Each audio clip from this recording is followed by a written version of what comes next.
जय श्री राम दोस्तों। आप देख रहे हैं भारतीय वेद ज्ञान चैनल, जहां हम आपके लिए लाते हैं भारत की प्राचीन कथाएं। आज की हमारी कथा है शिव भक्त बाणासुर की। तो आइए कथा प्रारंभ करते हैं। जिन्होंने वामन रूप धारी श्री भगवान विष्णु को यह समस्त पृथ्वी दान दे दी, उन्हीं महात्मा बलि के 100 पुत्र थे।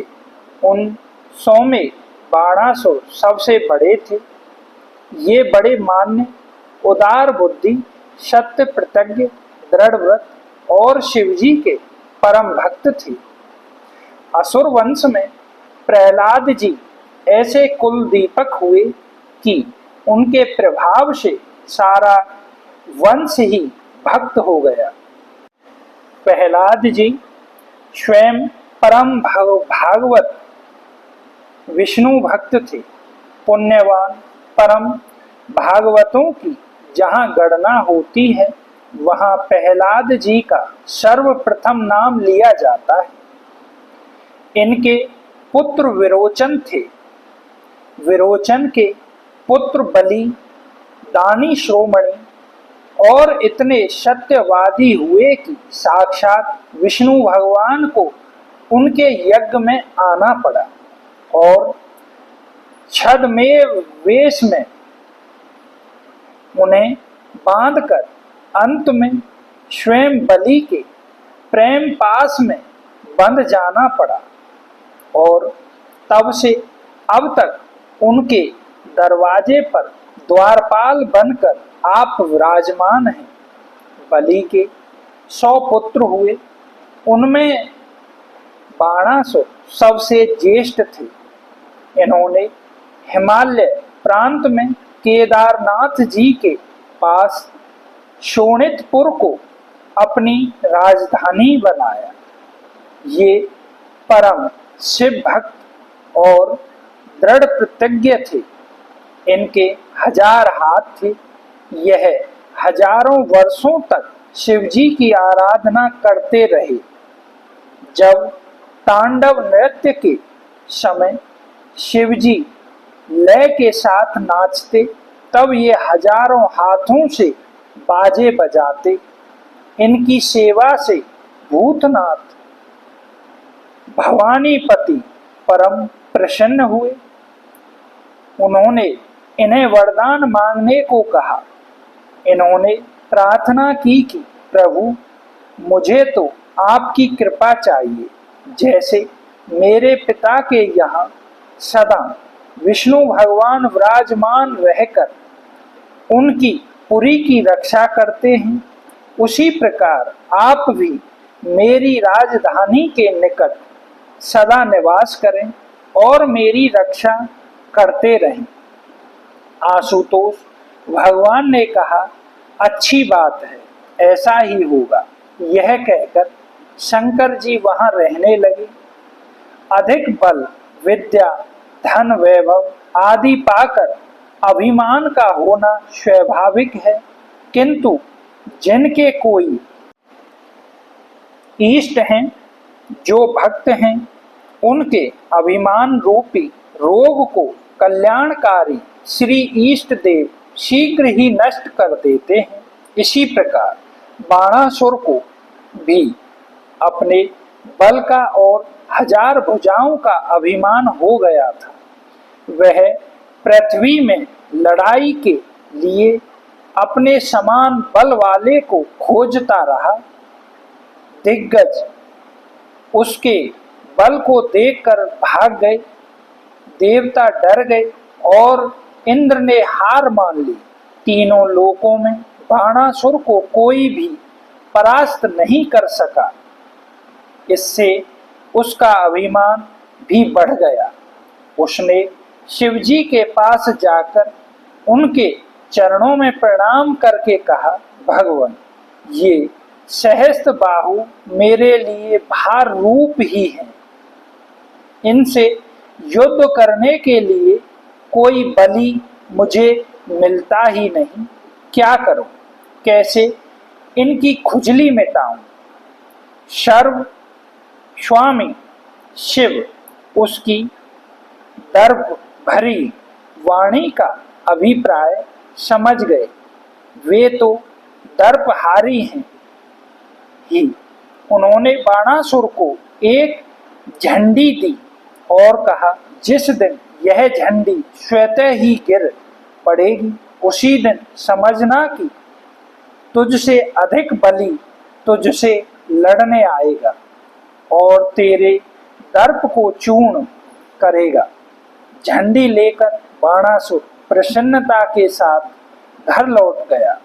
कालांतर में भगवान वासुदेव ने आकर उसके मद को चूर्ण किया और उसकी 1000 भुजाओं में से केवल 4 को छोड़कर सभी को काट डाला। इतिहास इस प्रकार है। बाणासुर की एक ऊषा नाम की 16 वर्षीय विवाह योग्य कन्या थी। उसने एक दिन भगवान श्री कृष्ण चंद्र जी के पौत्र अनिरुद्ध को स्वप्न में देखा। ऐसी मनोहर मूर्ति को देखते ही वह उस पर अनुरक्त हो गई। उसकी एक चित्ररेखा नाम की सखी थी। वह चित्र विद्या और आकाश में उड़ने वाली विद्या जानती थी। वह उषा जागी और घबराई। तब चित्ररेखा ने सबके चित्र बनाए। जब अनिरुद्ध जी का चित्र बनाया तब उषा ने कहा, ये ही है।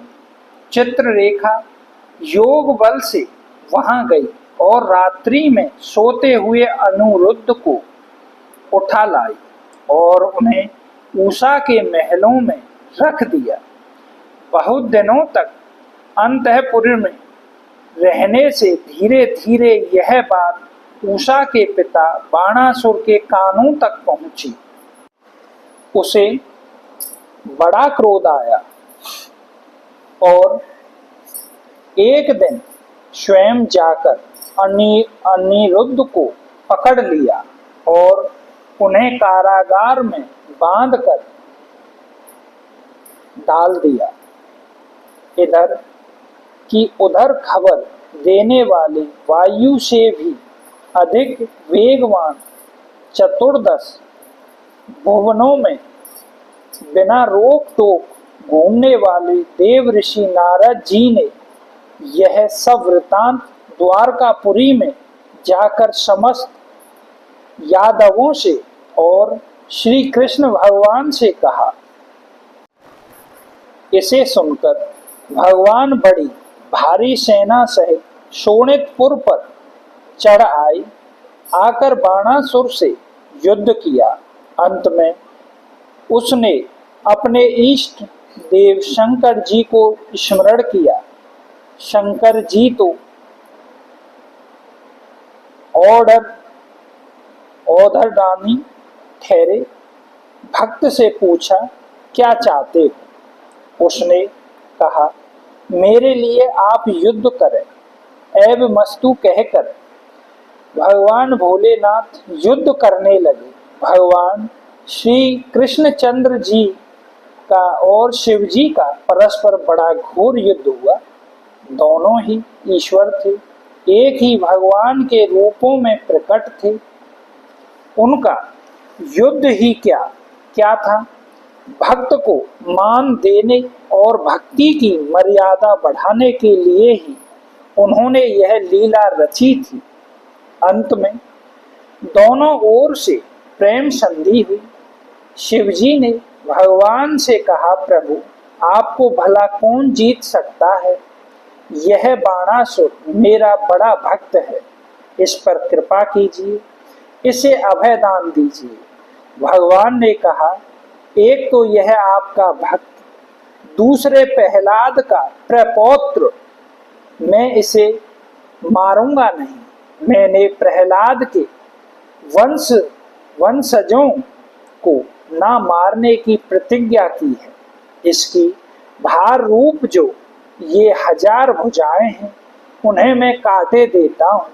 केवल 4 भुजाएं इसकी सदा रहेंगी। यह आज से आपका प्रधान पार्षद माना जाएगा और सदा अजर अमर रहेगा। यह कहकर भगवान ने बाणासुर को अभयदान दे दिया। उसी दिन से परम शिव भक्त बाणासुर अजर अमर हो गए। तो ये थी आज की हमारी कथा शिव भक्त बाणासुर की। अगर वीडियो पसंद आई हो तो वीडियो को लाइक करें, चैनल को सब्सक्राइब करें और बने रहिए इसी तरह की और प्राचीन कथाएं सुनने के लिए। धन्यवाद।